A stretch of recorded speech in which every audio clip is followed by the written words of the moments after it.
राष्ट्र के निर्माण में आज हमारी बहनों बेटियों का योगदान हम सब के लिए बहुत बड़ा प्रेरणा का कारण बना हुआ है। फाइटर जेट हो या सिविल एविएशन, हमारी बेटियां सबसे आगे दिखाई दे रही है। खेलकूद का मैदान हो, हमारी बेटियां आगे दिखाई दे रही है। स्टेम एजुकेशन में भर्ती होने की प्रक्रिया हो, सबसे ज्यादा हमारी बेटियां आगे दिख रही है।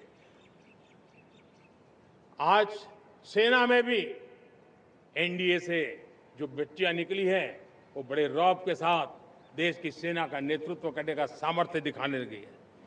मेरी बेटियों की ताकत कैसी है। मैं पिछले दिनों साणंद में एक सेमीकंडक्टर प्लांट में गया। वहां आदिवासी बेटियां, देश के अलग अलग कोने से आई हुई बेटियां काम कर रही थी। वो उस गांव से आई थी जिन्होंने पासपोर्ट क्या होता है पता तक नहीं था।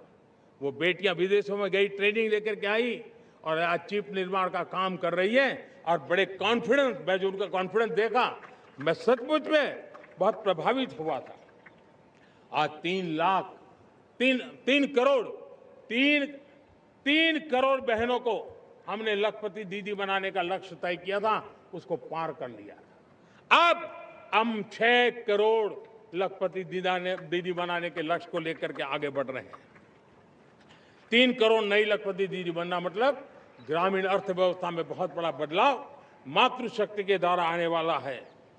मेरे प्यारे देशवासियों, आज पंचायतों में, नगर पालिका में, महानगर पालिका में बहुत बड़ी मात्रा में हमारी महिलाएं जनप्रतिनिधि बनकर के देश का मार्गदर्शन कर रही है, समस्याओं का समाधान कर रही है, बहुत ही सक्षम नेतृत्व दे रही है।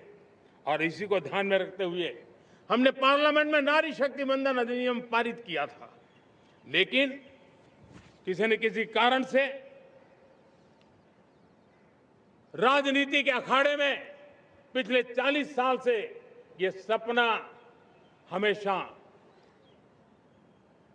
राजनीतिक अखाड़े का शिकार हो गया है। मैं देश के सभी राजनीतिक दलों से आज लाल किले की प्राचीर से तिरंगे झंडे की छाया में खड़े होकर के प्रार्थना करता हूं, आग्रह करता हूं,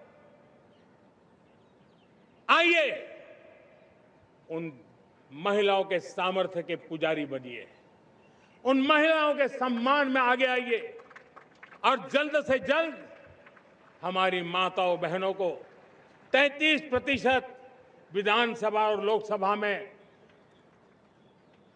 उनको प्रतिनिधित्व मिले। वे भारत की नीति घड़तर के अंदर अपना योगदान दे।